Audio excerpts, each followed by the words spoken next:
Alors bonjour à tous. Hier, j'ai mis une vidéo en ligne que j'ai retirée parce qu'enfin, c'est une vidéo que j'avais ratée. Voilà, clairement, c'était la dernière vidéo où je vous parlais de mon ex, Jordan, celui que vous aimez tant. Donc en fait, c'est une vidéo que j'avais dû refaire une deuxième fois, mais j'avais posté la mauvaise et supprimé la bonne. Parce que malheureusement, dans cette vidéo, je dévoile son nom, sans le faire exprès en fait. Dans le feu de l'action, je dis comment il s'appelle. Et ça, quand même, je préfère faire gaffe. Donc je vais vous la refaire, c'est pas grave. Malheureusement, ces histoires, je les connais tellement que je peux vous la refaire comme ça à l'improvisation totale. Donc en fait, ce qui s'est passé, c'est que il a bien fallu que lui et moi on finisse par rompre, hein, parce que là je vous dis ça comme ça, je vous ai raconté ces histoires, mais quand même il était temps que ça se termine. Hein. Donc je l'ai laissé tomber le jour de la Noël. Oui, vous allez me dire: «C'est vache», mais en même temps, c'est pas genre, on avait envie de faire quelque chose de sympa avec lui. Parce que en fait, la veille de Noël, j'avais attrapé un virus foudroyant. Mais un virus, genre, j'ai cru que j'allais mourir, hein, je vous jure, c'était intense, hein, c'était un truc, j'ai jamais été attaquée comme ça par, enfin et moi, ma vie, elle était finie. J'étais persuadée, j'étais en train de mourir dans mon lit. Je savais plus me lever, je savais plus, je suis en train de crever, quoi, hein. Et je lui avais demandé: «Est-ce que tu peux rester auprès de moi?» parce que là, à cet instant-là, plus que jamais, j'avais besoin qu'une personne soit auprès de moi, alors pourquoi pas mon mec? C'est un peu un principe de base et je me rappelle qu'il m'avait fait: «C'est oui, mais non, j'ai pas le choix, il faut que j'aille faire la fête. J'ai pas le choix, il faut que j'aille faire la fête». Ça, c'est une phrase, elle est un peu bizarre dans ma tête et donc j'insiste parce que franchement, je vous garantis, je savais même pas me lever, quoi. Si j'avais eu besoin d'aller faire quelque chose ou quoi, enfin non, j'avais vraiment besoin que quelqu'un reste auprès de moi et j'ai demandé ça pour des queues de poire, donc il est quand même parti et moi, dans ma tête, je me suis dit: «Toi, mon gars, c'est terminé». Enfin, en fait, il a eu plein d'occasions quand même, hein, parce que je lui ai tendu des perches à chaque fois, mais quand il a une brèche pour améliorer les choses, il ne le fait pas. Donc clairement, dans ma tête, terminé et le lendemain, il revient comme une fleur avec une tronche de bois. Moi, j'étais là, toujours en train de mourir, mais j'allais déjà mieux. Parce que ça a été un virus foudroyant, mais je suis solide et je me remets vite et je savais à nouveau me le relever, donc c'était cool. Et je lui dis: «Écoute, toi et moi, c'est terminé, quoi. T'aurais pu arranger les choses hier, mais tu l'as pas fait, donc basta». Mais vous allez me dire: «Il était temps». C'est vrai. Alors, c'est assez extraordinaire parce qu'en fait, je me rappelle, hein, c'était un con ce mec, hein, je sais pas comment le dire d'autre, hein, c'était un con. Il me dit comme ça: «Non, je reste». Et quand on commence comme ça, on est mal barré et donc je lui dis qu'il doit dégager, hein, parce que franchement, j'étais pas en état et j'avais vraiment pas envie de commencer à me prendre la tête avec des bazars assis. Mais franchement, je vous jure, je somnolais encore, j'étais pas dans un état, et puis il me dit: «Je reste, je vais te regarder dormir». Genre le truc de psychopathe, quoi. Oh putain, je vous promets. J'ai pas pu résister, ça a été plus fort que moi, je me suis levée, je l'ai empoigné. Putain et j'étais encore avec de la température et tout, je sais pas où j'ai trouvé cette force, j'en trouve toujours. Et je l'ai empoigné, mais je vous garantis empoigné. Je l'ai traîné, OK, jusqu'à dehors de mon appartement, parce que j'étais en appartement à l'époque. Je l'ai jeté dehors, j'ai refermé la porte. Et d'ailleurs, il était tellement encore torché qu'il a voulu rentrer, il s'est cagné contre la porte. Bon voilà, donc ça c'était le jour où ça a été terminé. Et en fait, après ce jour-là, quand il a dessoulé tout le tatouage, je lui dis: «On va quand même se voir pour expliquer que c'est bien terminé, parce que c'est une personne, il faut faire attention à ce qu'on lui dit». Et donc clairement, donc on se voit, je passe toute une après-midi, OK? Attention, parce que moi je vous raconte ça, je suis encore sous l'effet de la colère et ça date de 2014. Je sais pas si vous vous rendez compte, hein, en 2022. Donc je passe toute une après-midi à discuter avec lui, à lui expliquer pourquoi on n'est plus ensemble, pourquoi on ne se remettra pas ensemble, jamais fini que dans le nada. Et encore, je suis sympa parce que je lui explique même pas que quand il y a pas de sexe, parce que monsieur, je suis encore sympa, je rentre pas dans ce genre de truc parce que sinon je me dis je vais le casser et j'ai pas envie de faire des trucs comme ça. Mais je lui explique que je suis mieux, je me sens plus libre, je me sens, enfin voilà. On peut être amis parce que moi je suis pas Bambou, super le chat. Ouais, vous allez voir, dans 10 minutes, vous allez entendre un truc tomber, c'est bambou. Donc moi, je suis pas pour rester sur la colère dans une relation, ça ne m'intéresse pas. La colère, on en a tout le temps autour de nous. Quand on peut l'éviter, il faut l'éviter. J'ai pas envie de rester sur quelque chose de négatif. Donc je dis, on peut rester amis, mais que les choses soient claires, on n'est plus ensemble et on ne se remettra plus ensemble. Donc il m'écoute. Oui, oui, oui, oui. Ok, ça va, c'est bon. Pour moi, c'est compris. Putain, parce que franchement, quand je vous dis que j'ai pris une putain d'après-midi pour lui expliquer, c'est que j'ai vraiment pris le temps, ok? Et donc, partant sur de bonnes bases, on va faire un tour en ville. Et une fois en ville, on tombe sur un collègue que nous avions en commun, parce qu'à l'époque je travaillais ailleurs que maintenant, donc on tombe sur un collègue, on le voit arriver, et afin que les choses soient claires, c'est vrai, je peux comprendre que c'est un peu vexant, mais vu que je marchais à côté de lui, je me suis dit, je vais un petit peu reculer, parce que les gens savaient qu'on n'était plus ensemble, et j'ai pas envie qu'on croie que je fais partie de ce genre de personne, elle dit qu'elle est plus avec, et puis on la voit se balader avec, enfin, je veux pas que la situation soit claire, on n'est plus ensemble, et que les choses, voilà. Donc je m'écarte pour pas que le mec s'imagine, mais il me semble qu'ils étaient plus ensemble. Non, on n'est plus ensemble, pitié, quoi, pitié. Donc je m'écarte. Et puis ensuite, il me dit, ouais, pourquoi tu t'es écarté comme ça, parce que tu l'as vu? Bah, je dis, pour que justement les choses soient claires et qu'on ne s'imagine pas. Moi, ça me semblait en fait logique de lui expliquer ça. Même si je comprends en soi que ça peut être un petit peu vexant. Putain, sans déconner. Et là, il fait, je vais aller me faire un café, après ça, il va falloir que j'encaisse un café. Puis là, il me dit, cette phrase qui a détruit une partie de ma santé mentale, mais t'avais dit qu'on avait une chance. Je dis quoi? Putain, qu'est-ce que t'as dit là? Puis il fait, ouais, tu m'as dit que j'avais une chance. Je vous jure, putain, sans déconner, j'étais en plein centre-ville, et vous savez, dans la ville, il y a du bruit, mais pendant un bref instant, il y avait plus de bruit, il y avait plus rien, il y avait plus de circulation, il y avait plus de pigeons, il y avait plus des gens, il y avait plus rien. Il y a eu un vide, un blanc total dans ma tête.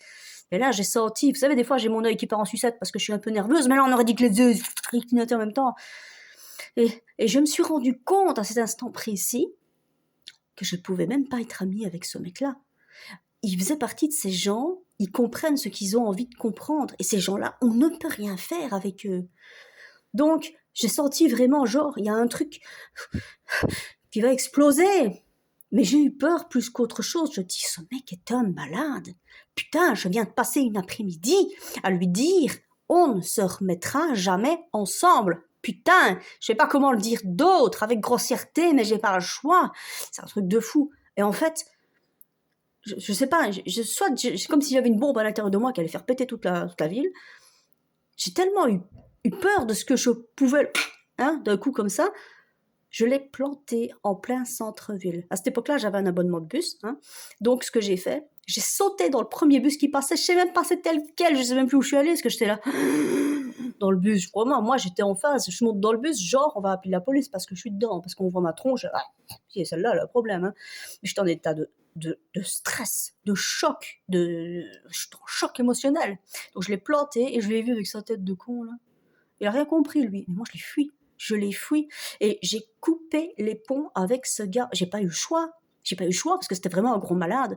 Il comprend rien à ce qu'on lui dit. Et donc j'ai rompu avec lui officiellement le 25 décembre 2014. Voilà. Donc ici nous sommes le 21 février 2022. À l'heure actuelle, il croit qu'on est toujours ensemble. Je sais. Alors, après notre rupture, ce qu'il faut quand même comprendre, c'est que cette personne, Jordan, nom d'emprunt, était persuadée que je faisais juste une petite crise ou une connerie de ce genre, en fait, genre je suis pas prise au sérieux. Donc, il s'est mis en tête de demander à énormément de personnes que je ne connais pas de me téléphoner pour me dire qu'il a changé. Putain. Donc, pendant toute une période, j'ai reçu des coups de téléphone de personnes que je ne connais pas me disant « Vous savez, il a changé, il a fait des efforts. Hein. » Qu'est-ce que je m'en fous, putain. Putain, quand je dis que c'est fini, c'est fini. Donc, franchement, ça a été du harcèlement téléphonique. Il m'a même dit, je vous jure, ça, c'est trop laid, parce que les gens qui me disent ça, c'est vraiment, ils me connaissent pas. Parce que c'est une personne qui est très économe. Et tant mieux, c'est tout à son honneur. Donc, il a une petite souris, il avait mis un petit peu des sous de côté, tout ça. Et il avait quand même réussi à accumuler, je pense que c'était 14 000 €. Tant mieux, grand bien te fasse, je suis contente pour toi, vas-y, va. Et ce mec ose encore me dire, je te donne tout ce que j'aime et reviens. Genre, je suis le genre de personne qui marche au pognon. Donc c'est vraiment un manque total de respect pour ce que je suis. Mais je me dis, au bout d'un temps, on sait qu'il y a des filles qui sont comme ça, mais les gars, vous croyez que ça marche à chaque fois, ça? Je sais pas, quoi. Quel genre de fille va faire « Ouais, 14 000 €, oui, je reviens dans ton lit. » Revenir dans ton lit, pourquoi? Tu bandes même pas. Putain, tu bandes même pas. Enfin, je sais pas, y a rien. Ce mec-là, il servait à rien. Vous savez, moi, j'ai acheté un ficus, j'ai le même résultat. Donc voilà. Pas pour être méchante, mais c'est la même chose. Sauf que la plante, au moins, elle est verte. Parce que lui, daltonien, c'était du rouge tout le temps, puisque le vert, il ne le voit pas, et que j'aime bien le vert. Bon, enfin, je m'égare. Et donc, il me proposait son argent, que je m'en fous, donc je lui dis, va te faire voir ailleurs.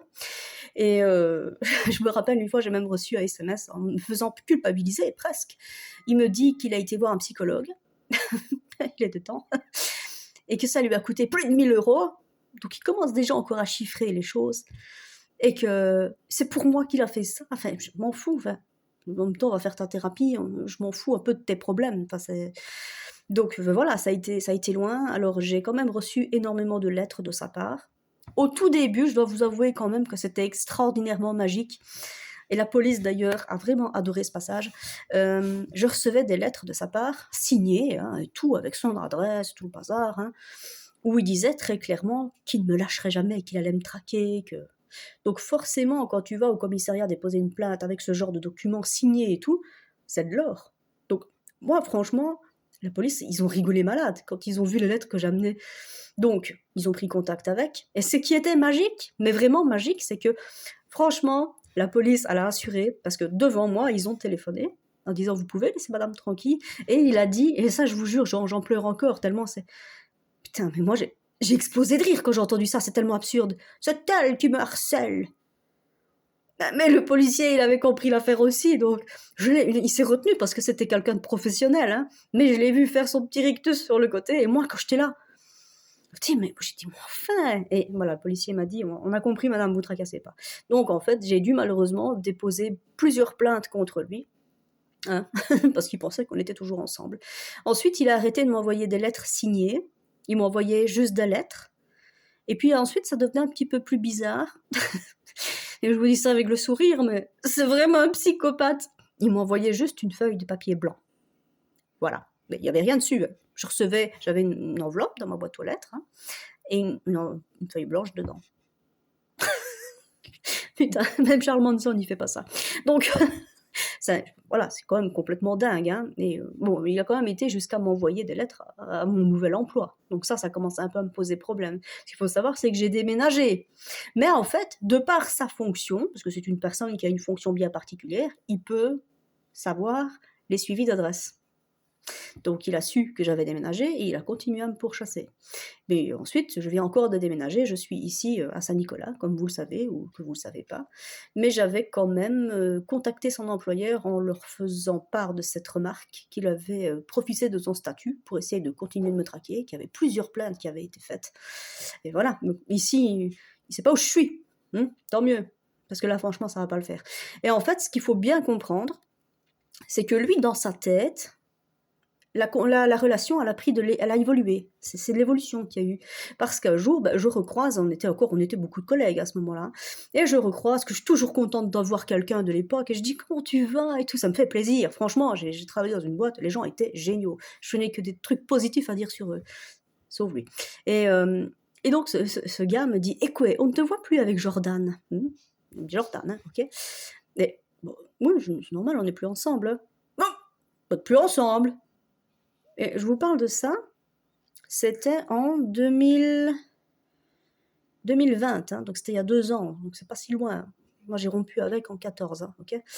Et la guerre de 14. Putain, c'est trop naze. Et donc, je suis plus avec.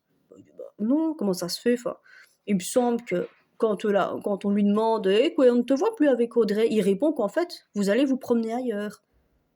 Ben non, je dis « je suis plus avec ». Et en fait, j'apprends par ce monsieur-là que Jordan prétend que lui et moi, on est fiancés maintenant.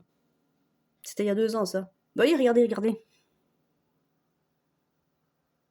Hein, nerveux, tellement ça me pèle la panse, putain, je vous jure, c'est incontrôlable. Quand je parle de lui, il y a mes nerfs qui lâchent, mais regarde ça. C'est incontrôlable, c'est horrible, c'est affreux. Quand il m'a dit qu'on avait une chance, je vous jure, c'était les deux. C'était affreux. Donc voilà, c'était ma rupture avec ce type-là, qui a été plus que bénéfique pour moi. J'aurais dû le faire beaucoup plus tôt. Mais à l'heure actuelle, dans sa tête, nous sommes toujours ensemble et nous sommes fiancés. Enfin, maintenant, peut-être qu'en 2 ans, on s'est mariés. Hein, finalement, je sais pas. je veux pas dire ce nom de famille, mais je suis peut-être Madame Jordan, hein, voilà, que je ne sais pas. Mais voilà, donc la rupture a été quelque chose d'extraordinairement bénéfique. Putain, sans déconner, mon œil, il part en sucette.